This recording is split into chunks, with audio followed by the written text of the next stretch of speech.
Okay, I'm ready. I want to see that crowd. Yeah. Look at this crowd. This is the DNC in Chicago. Look at that enthusiasm. All those white shirts you see are in solidarity with women's rights. It's a Oh, so it's a reference to the suffragette movement.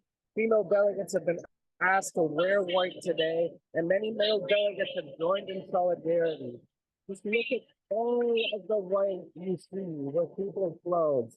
It's a truly remarkable sight today, and it's okay. one of many remarkable sights we've seen this convention. Oh, On Monday, wow. you had President Biden speaking, former Secretary of State Hillary Clinton. She got an extraordinary round of applause. She potentially got the longest applause in the convention so far, even rivaling President Biden and former First Lady Michelle Obama. Uh, Hold on, let me catch my breath. Uh, I know we it's been also saw, exciting. Well, I know it's been very exciting for you. This is the last day of the DNC. Before you go any further, please introduce yourself. You just dove right yeah, into yeah, it. yeah. My name is Sebastian Prats. I'm an alternate for Puerto Rico's delegation and the youngest member of our delegation. I'm also a junior reporter for Ark Republic, and I'm here bringing you the live footage from the DNC. Wow, wow. What has the energy been like these past 4 days? It has been brimming with hope, brimming with excitement. People are pumped, even in spite of protests and a notable presence of uncommitted delegates, delegates who are asking for a permanent ceasefire in Gaza and an arms embargo on Israel. In spite of that, there was a sense of palpable enthusiasm here. People are ready for Kamala Harris, and people are ready to elect her to the White House. I got to speak with one of the ceasefire delegates earlier. It's an interesting situation for the advocacy group and for uncommitted delegates. The one I spoke to, he told me he intends to vote against Trump by voting for Kamala Harris. However, even though he's not the only one who intends to do that, yes, sir, there are others who do not intend to vote for her uh, unless she can secure a ceasefire and she secures an arms embargo on Israel. There's also Well, are there they was saying also on unless she? Monday. Well, are they saying unless she commits to it because she can't? They're trying to see if she could secure it as a vice president, or for her to say that she's going to do it as a proposal if she becomes president.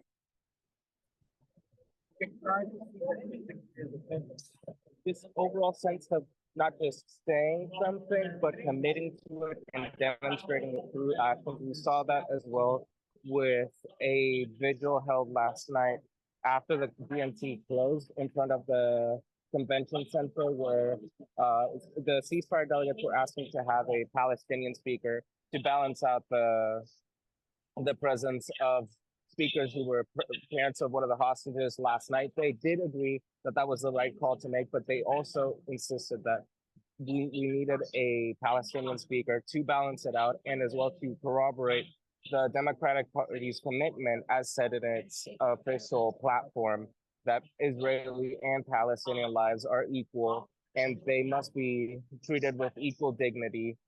Unfortunately for them, that has not been secured. And judging by the schedule for tonight, there will be no Palestinian speaker at the DNC this year. Has there been anybody who represents Palestine there to explain why there isn't anybody? Uh, there are Palestinian delegates, but there has not been any Palestinian speaker or otherwise someone to amplify that voice from a personal level, speaking at the stage, addressing the convention, although it is a topic that has been tackled by speakers from Bernie Sanders to President Biden himself, who addressed the protests on Monday. He specifically said those protesters have outside have a point. There's a lot of innocent lives being lost on both sides. Uh, uh, yeah, it's definitely an issue that, in spite of all the news that's been coming out, trauma throughout the past few weeks. It has maintained its presence and visibility throughout the convention. Ceasefire delegates even have several pins to identify themselves. They're wearing keffiyehs, they're wearing scarves that say that they're for Palestinian rights. And there's even been a few Jewish delegates who have expressed solidarity and have worn these articles of clothing expressing their commitment to a permanent ceasefire and an arms embargo in Israel. So you really do see a lot of interest in this year. So with including in the ceasefire, you started off showing us the white shirts. How salient has been the conversation around women's rights during this DNC 2024? Women's rights has been one of the central topics earlier in the past few days.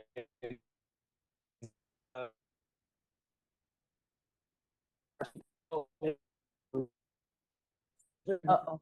We're losing you. Uh-oh. Well, we're losing Sebastian. He did say that his connection was spotty inside the DNC. Uh-oh. His connection is spotty inside of the DNC. I cannot hear you, Sebastian. Hello. Okay, okay. There we go. So, okay, Hello? okay, I can hear you. Yeah. I can hear you. You're all right. There we go. All right Yeah. now. Yeah, women's rights have been a huge discussion here. We had several speakers come up and discuss abortion rights and how it has affected them. One of the young women who was there talked about her traumatic experience being raped at 12 years old by her stepfather. And she specifically said that there is nothing beautiful about having to bear your parents' son, which made the whole convention go silent. The air went still, and people were like utterly speechless at that statement. It was really effective. On the other hand, you had Governor Walz talking yesterday about his perspective on it and how treatments like IVF helped him have his kids, and how it's why his daughter is named Hope.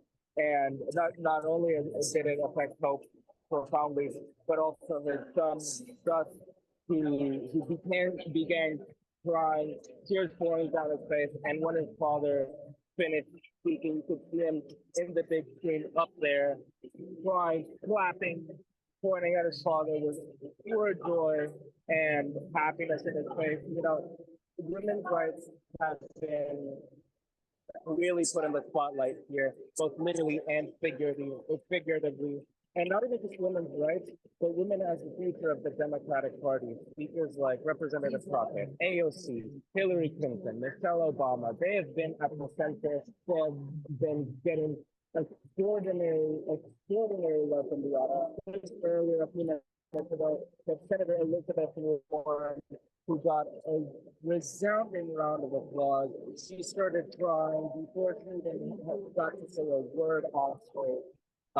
There's been a true love for women in this convention. Who was that was crying? I didn't get their name. Who was that you said? Earlier today, a few minutes ago, Elizabeth Warren spoke on the stage, and she got resounding applause at her mere appearance, and she got emotional. She started crying at the love from the audience to her and the appreciation of her presence on stage. And similarly with Representative Crockett, who shared an anecdote from the day she was sworn in, and how Kamala Harris was there for her and realized that she was overwhelmed, and Vice President Harris helped support her, even though they had just met that day. These are really good stories. I know with the connection, we would love to hear more, but I just wanted folk to see from your purview what you're seeing at the DNC. But we will do a proper wrap up tomorrow for our Ark Republic audience. So, you know, thank you. Are there any last thought? Well, Kamala hasn't come on. She hasn't come on yet, right? You're waiting for her. She'll come on around 10 p.m. Chicago time tonight. Okay. Although she did come on as a surprise on Monday to address the convention.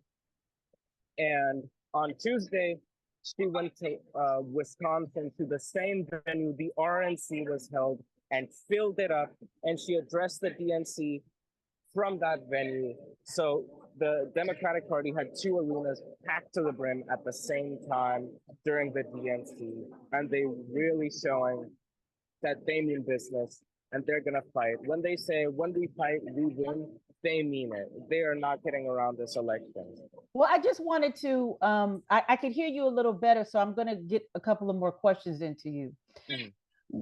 In us talking about the DNC and you keeping me updated, you said one of the things that were mentioned is that this is going to be a hard fought race.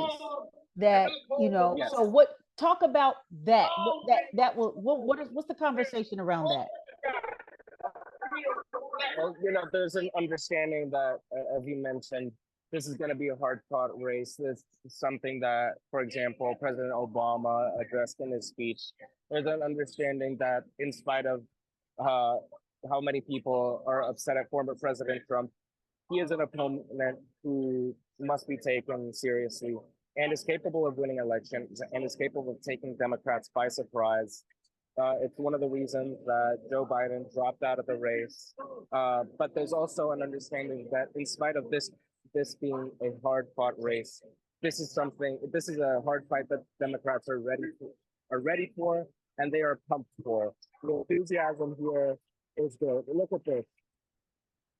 Yeah. People are clapping. People are excited. There's so many speakers.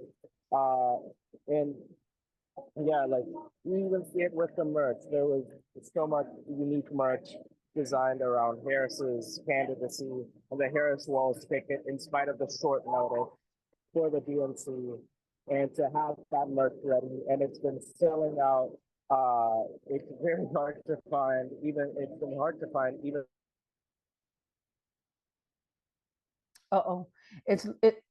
We lost you again, Sebastian. Yeah. Okay. There you go. There you go. Yeah. It's been hard to do what? It's been very hard for people to even get some of the unique merch designed around Kamala's candidacy and the Harris Walls ticket, because it's been selling out so quickly. People are really pumped about it. And it goes to show how quick of a pivot the Democrats made in this election.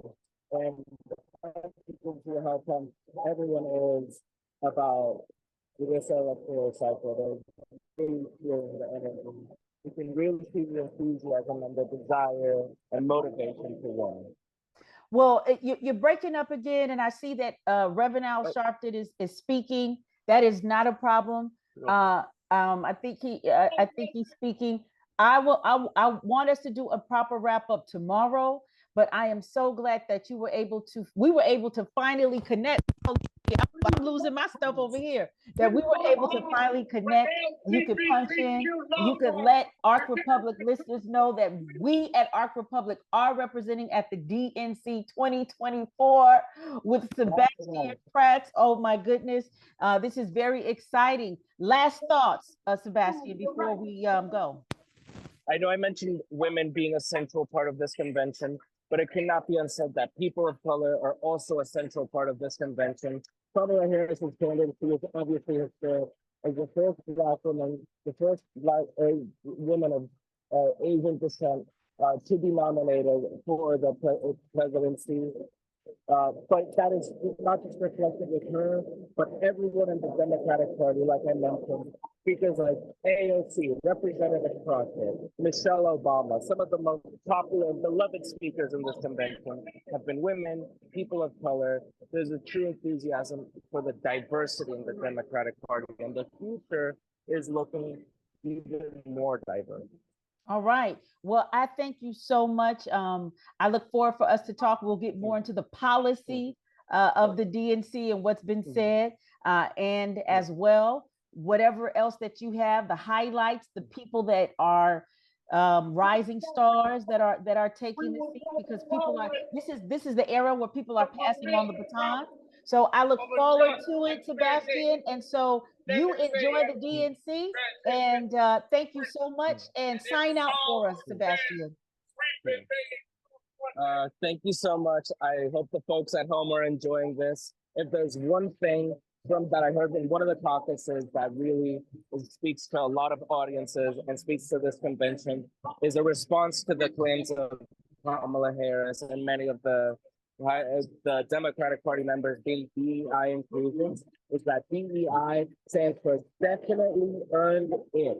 I know that's really right. Something you see with this audience, in love with our speakers and in love with the Democratic Party as a party of people who've earned it. Harrison Walls come from middle class families, and they earned it too. All right. Thank you so very much. Put a new stank on DEI. Thank goodness. All right, Sebastian. Speak with you later. Speak with you later. Thank you so much. All right.